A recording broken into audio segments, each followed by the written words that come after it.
You can connect Jotform to, I'm sure, ConvertKit.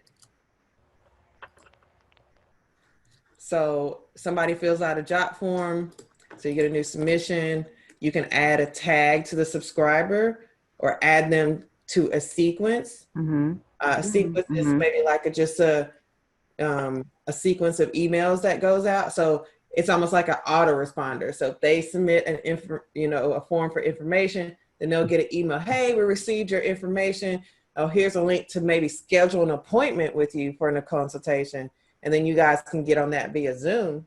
Some of these programs like Jotform and Convert, they already have like built-in integrations. So you can go, if they do that, it'll have like an integrations tab. So for instance, Acuity, if I go here and I go to integrations, all these different, I can just set them up. I don't have to use Zapier in between. Got it. Okay. But all platforms are not like this. So that's where Zapier comes in. Like if it ain't on Zapier, then I'm questioning its validity right now, So but some of them look like this. They just have all these different programs that they automatically without Zapier will connect to, but other ones don't. So what I do is I have Zapier. I think I don't know. I think I might be paying maybe like $99 or something for it. But when I tell you this thing is the difference between me having to work all day and me being able to just collect money in my sleep. This is the GOAT right here. Like this is the thing. In Asana. Hold on. So like this one. So this one is for my online class leads. All this information came from Typeform. See all that information. So now when my VA or my sales team goes and follows up with them, they have all this information and they know, hey, they get a notification, a new lead has come through, and then they go follow back up. They get the notification from Slack though. For this one, they get the notification from Asana, but you could also do Slack as well. Got it. Okay. I like Asana. It's similar to Slack. Slack is more so a communication platform. Asana is like project management. So I send it here because it's a lead situation. So one comes in, hold on. Let me explain this.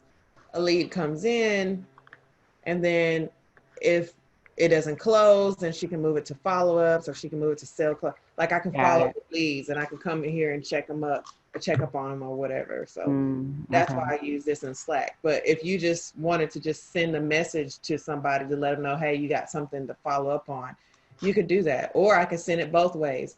I could send it here so that they can see the information, and I could also send it to Slack so they get a ding every time something happens. Got it.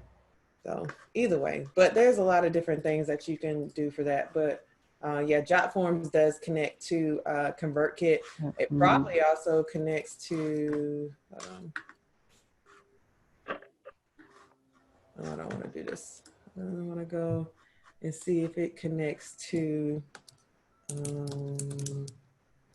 Slick Text. Yep.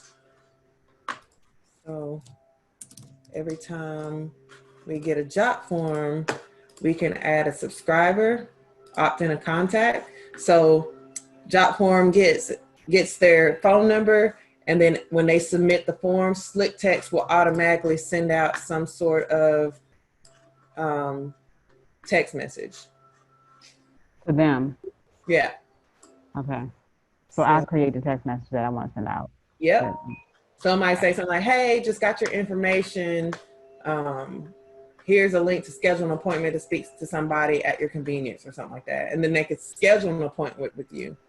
I noticed that works a lot better sometimes than just kind of leaving it up to them. Like when they submit a form, especially if everything's so immediate these days. So you end up losing leads a lot of times, or losing a sale because you can't follow up with them immediately. Right. However, if you're like, hey, schedule an appointment, and they know I have a meeting tonight at 7 or 8 o'clock, a lot of times they won't. Because they're getting it right away. They send a Jotform and then they getting something right away. Exactly. I think that would make a huge difference.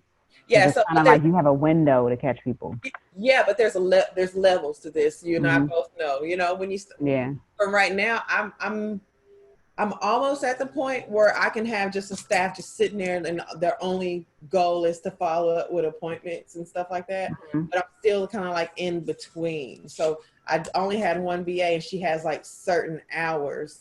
So she even, oh, if somebody sends something overnight, like my business is 24/7. So a lot of people are up at like 2 and 3 o'clock in the morning searching Mhm. for Yeah, yeah, somebody to do their papers and classes and stuff like that. And they might send something at 2 or 3 o'clock in the morning, but nobody's able to get back to them till like 10 o'clock. And by the time 10 o'clock shows up for her and she starts getting back to people, it might, depending on how many we got overnight, it might be 4 or 5 hours. right, yeah, So we just let them know, hey, you can schedule an appointment, or we let them know what our hours are. You can add that to your job form. Let them know, hey, our hours are between such and such and such and such. Somebody will yeah. get back to you, Yeah, okay. schedule an appointment or what have you. So sometimes it's not about maybe changing the platform. It's just like changing your wording or setting the customer's expectation so they know what to expect. Not just, wow, I just submitted a form and nobody said anything. And it's like, yeah, Exactly. yeah.